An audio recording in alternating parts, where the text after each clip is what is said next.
Hello दोस्तों, मैं हूं दिनेश किवरा। न्यूमेरोलॉजिकल प्रेडिक्शंस में आपका स्वागत है। भारत और चीन का युद्ध कहां तक जाएगा, कहां तक पहुंचेगा? अब यहाँ पे कल भी हमने एक एपिसोड किया था, आज भी हम कर रहे हैं और फिर ये न्यूमेरोलॉजी के बेस पे है। राहु का साल है। राहु मतलब 2020 का 4 नंबर, महीना जून का यानी कि 6 नंबर यानी कि शुक्र। शुक्र भी राक्षसों का देवता, उधर से राहु। चाइना भी 6 नंबर।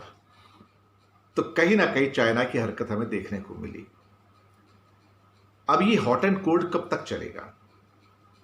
हमारे हिसाब से ये मंथ एंड तक, जो जून, जो कि शुक्राचार्य का महीना है, शुक्र का महीना है, चाइना का महीना है, राक्षसों का महीना है, मतलब शुक्राचार्य राक्षस, तो कहीं ना कहीं वो इम्पैक्ट आता है। बिजनेस थ्राइव कर जाते हैं, आगे बढ़ जाते हैं, लेकिन यहाँ पे ये जो कॉम्बिनेशन है कई बार लॉस भी देता है। अब 30 जून तक ये हॉट एंड कोल्ड चलेगा। कल मैंने एक बात कही थी कि इंडिया का रिस्पांस कैलिब्रेटेड होगा। कैलिब्रेटेड रिस्पांस होता है कि सोचा समझा एक रिस्पांस होगा, एक ऐसा रिस्पांस होगा जिससे सामने वाले व्यक्ति को चोट लगेगी और कुछ कर नहीं पाएगा। वही हो गया। 30 जून तक आप ये समझ लीजिएगा, ये हॉट एंड कोल्ड चलेगा। उसके बाद जुपिटर वक्री होकर अपने घर यानी कि सैगिटेरियस में वापस आ जाएगा और वहां से ये थोड़ा सा मामला ठंडा पड़ना शुरू हो जाएगा। मैं ये नहीं कह रहा हूं कि तनाव पूरा कम होगा, लेकिन जो एकदम से अभी जो हीट आपको महसूस हो रही है वो थोड़ी सी आपको उसमें रिलीफ मिलेगा। लेकिन एक दूसरी हीट पैदा होने जा रही है। वो हीट ये होगी कि इंडिया अपनी विजडम से, बुद्धि से, क्योंकि जुपिटर होता है बुद्धि का कारक, और जब जुपिटर अपने घर में वापस आएगा तो यहां पे इंडिया एक ऐसा स्टैंड लेने जा रहा है जिससे बुद्धिमत्ता से, कि जहां चाइना को सबसे ज्यादा चोट पहुंचे। चाइना का इंडिया जो है 4th बिगेस्ट बिजनेस पार्टनर है, और ख़ास तौर से यहाँ पर ये देखा जा रहा है कि इंडिया के अंदर उनका जो एक्सपोर्ट है वो अप्रॉक्सीमेटली कहा जाए तो 60-70 बिलियन डॉलर का है। इन्वेस्टमेंट भी बहुत है इंडिया में उसकी, खासतौर से एप्स में, टेलीकॉम में, मोबाइल में बहुत भारी इन्वेस्टमेंट है। अब यहां पे वो झटका खाएंगे। भारत सरकार चाइना को अब डेंट देगी और इकोनॉमिक चोट बहुत भारी होती है। वैसे भी चाइना कोरोना के सिलसिले में बहुत बिलबिलाया हुआ है।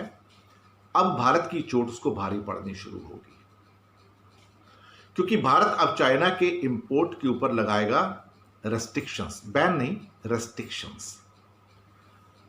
और जैसे कि अभी आज खबर आई कि जो एक उनको कॉन्ट्रैक्ट दिया गया था दिल्ली मेरठ रोड के ऊपर करीब करीब 1200 करोड़ का, उस पर शायद पुनर्विचार हो रहा है।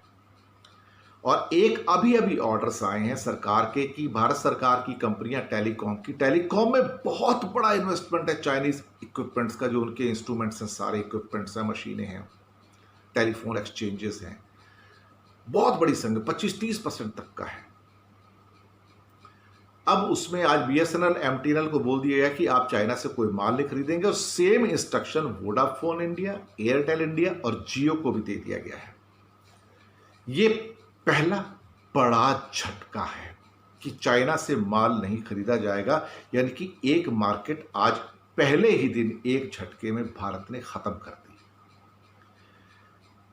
आने वाले दिनों में आपको और स्टेप मिलेंगे, और वो स्टेप धीरे धीरे धीरे धीरे चाइना से होने वाले इंपोर्ट को कम करते चले जाएंगे, और भारत खरीदेगा लेकिन दूसरे देशों से खरीदेगा।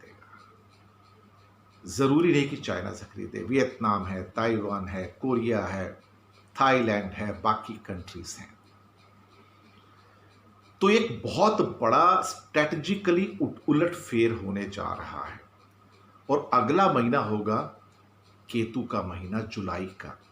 कॉम्बिनेशन बन जाएगा 4 और 7 का, 4 नंबर का साल और 7 नंबर का महीना, राहु और केतु का ये कॉम्बिनेशन होगा। ये कॉम्बिनेशन इंडिया यूज करने जा रहा है चाइना के खिलाफ। इसका इम्पैक्ट होगा, ये भारी पड़ेगा चाइना को। कैसा लगा आपको एपिसोड बताइएगा और फीडबैक भी दीजिएगा। शुक्रिया आपका हमारे साथ बने रहने के लिए।